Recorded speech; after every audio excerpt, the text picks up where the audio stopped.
Bonjour, bienvenue sur Mon Financier. Le marché parisien consolide et revient au contact des 5200 points. Des investisseurs qui ont donc décidé de prendre une partie de leurs bénéfices dans un contexte qui reste quand même assez tendu en raison des négociations qui restent difficiles avec la Grèce. Et puis on a également la microéconomie qui domine à nouveau l'actualité puisque approche une nouvelle saison des publications trimestrielles. Alors bien sûr, les variations des taux de change seront vraiment une thématique qui va être particulièrement regardée par les analystes puisque ça pourrait pas mal influencer les résultats des entreprises cotées à Paris comme outre-Atlantique d'ailleurs. En attendant, le CAC, lui, donc comme je vous disais, il consolide assez fortement. On perd actuellement 1%, un CAC qui revient autour des 5200 points. On a même été testé plusieurs plus bas sous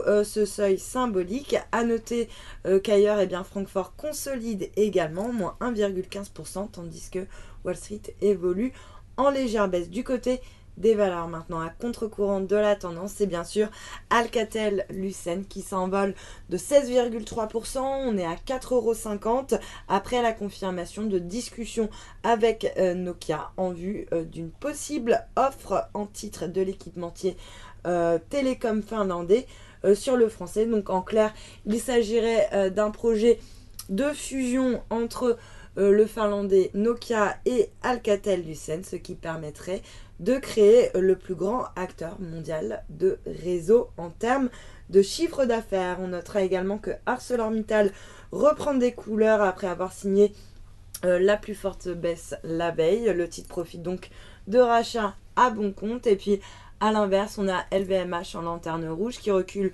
de 3% après la publication de son chiffre d'affaires du premier trimestre qui fait apparaître une croissance de 16% de son CA.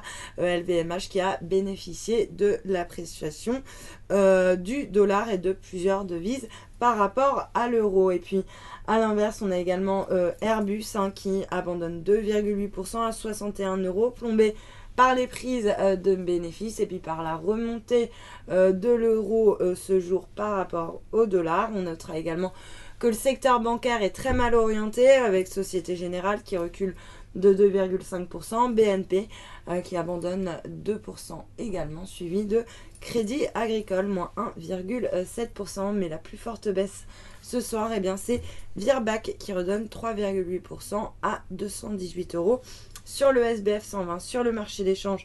Pour terminer, l'euro qui était proche de ses plus bas par rapport au dollar depuis 12 ans est en train de remonter la pente. 1 € donc qui rebondit assez vivement par rapport au dollar. On est autour des 1,0685. Il grappille également 0,3% par rapport au yen à 127,40 yens. En fait, c'est surtout le dollar qui recule face à l'ensemble des devises, y compris par rapport au yen, puisqu'il redonne actuellement 0,7%. On revient autour des 119,20 yens. Voilà pour le point marché. Restez avec nous. Très bonne journée.